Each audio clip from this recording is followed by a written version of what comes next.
Since McGee's detective skills came from his favorite TV show, when Ziva David returned to the show out of the blue, here are NCIS's most shocking plot twists revealed, starting with when McGee's TV watching habits solved the case. It's called a mirror, McGee. No, I said every exit, not every other exit. For the same reason you don't floss every other tooth. Got eyes on the target, Ziva? I did. Suspect's in the house and he's not alone. You sure? I heard Paulson's voice. In this episode, Brendan Barish plays a former petty officer named Derek Paulson, who says he was set up and wrongly accused of murder and a bank robbery. During their research, the team meets Mickey Stokes, who's an old retired Navy sailor with a lot of charm and a house full of old, dusty furniture. The NCIS team loves Mickey's wild and crazy attitude. That is, until the signs point to him as the person who set Paulson up. When they ask Mickey about it, he says he didn't do it, and makes a good case for his innocence by claiming that it's ridiculous because he doesn't look like he's got that kind of money lying around, which could have easily fooled everyone if it weren't for this shocking twist. It turns out Paulson and the rest of the NCIS team were lucky to have a fan of Antique Roadshow on their hands. It turned out the answer was right in front of them the whole time, and the team would have never been able to tell if it weren't for McGee's Antique Roadshow trivia knowledge. The twist was that his old cheap furniture was actually extremely valuable antiques.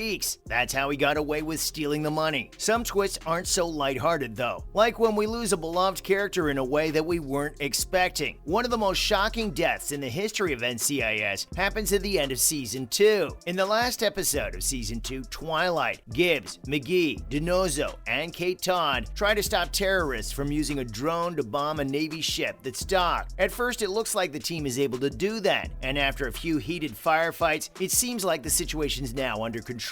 That is, until another attacker comes out of a stairwell and shoots Gibbs. Kate jumps in front of him and her Kevlar vest takes the bullet. Even though the situation was very serious, Kate gets back up and makes jokes with Gibbs and DiNozzo. Many people probably thought that everyone was safe because of the jokes and the fact that this all happened in the last few minutes of the show. But out of nowhere, the famous NCIS bad guy, Ari Haswari, shoots Kate in the head. He was hiding in a nearby building with a sniper rifle, which neither the team nor the fans knew. It was a shocking twist that broke our hearts. No one expected such an important character to die. Kate's death at the end of Season 2 was a turning point for both the plot and the show as a whole. You could say that Gibbs has always been the main character, but in the first 2 seasons of NCIS, we got to know the show through new team member Kate. Boss, according to state police, the 911 call was... Anonymous?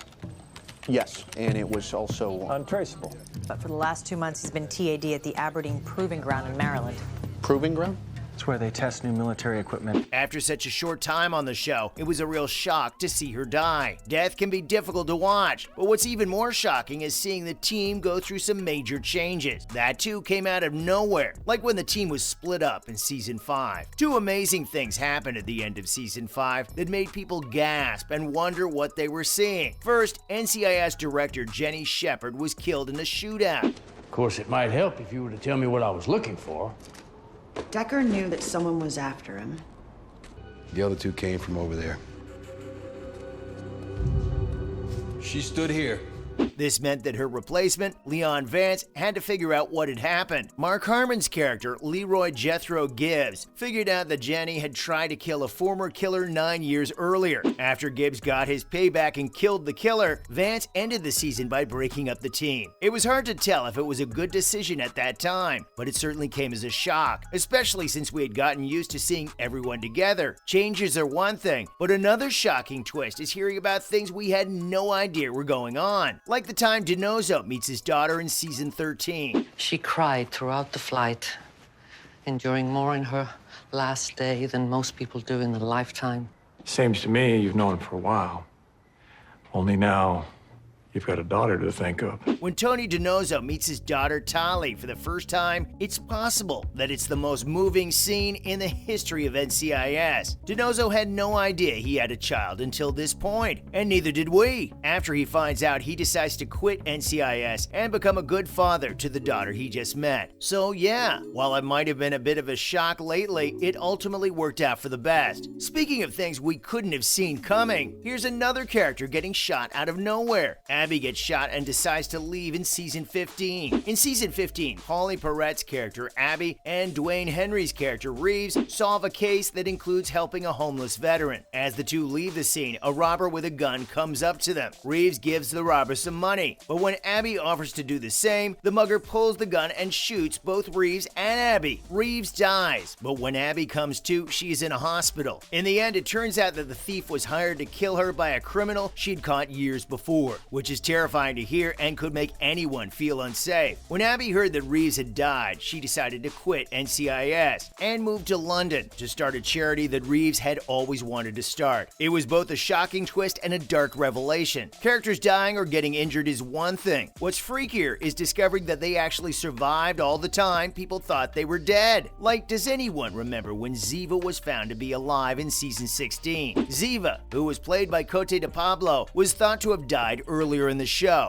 but her body was never found. When season 16 of NCIS came out, hints were given that she might still be alive. In episode 24, she showed up out of nowhere in Gibbs's basement, proving that these hints were right. People were very surprised by the plot twist, but they were glad to see her back on their TVs. Reddit users consider the moment of Ziva's return to be one of the most shocking twists of the show. Most of the season has Tobias Fornell being revisited by the ghost of his ex-wife Diane, who's constantly giving him advice. He's in his basement at the end of the season when he hears someone at the top of the stairs. He calls out thinking it's Diane again, but instead he's visited by a ghost from his past who's still living. Ziva David, who was last seen in the flesh in season 11, walks down the stairs into Gibbs's basement to tell him that he's in grave danger. Even though her return had nothing to do with the episode's plot, it was a huge surprise for longtime fans of the show, who'd been asking when and how she'd come back. This is followed by yet another twist involving someone dying once again. Come on guys, it's a police procedural. Of course, these things are going to happen frequently. I mean, it also happened when Caitlin Todd died in season 2, which was by far the most shocking thing to happen in that season. The love-hate connection between Todd and DiNozzo is a big part of the first 2 seasons of NCIS. In fact, DiNozzo and Todd were supposed to start dating later in the show. Different episodes even showed how much they cared about each other and got on each other's nerves. Of course, Todd's death made that impossible, but it was later revealed that this wasn't supposed to happen. The sudden death of Todd and the following departure of actress Sasha Alexander weren't originally planned. This came as a big surprise to both the audience and the rest of the cast. As season 2 was coming to an end, she actually asked NCIS creator and then showrunner Don Belisario to write her out of the show. Mainly, she could take a break because shooting for NCIS was too hectic. With the number of episodes and seasons that the show has, it's totally understandable. That's all for NCIS's most shocking plot twists revealed.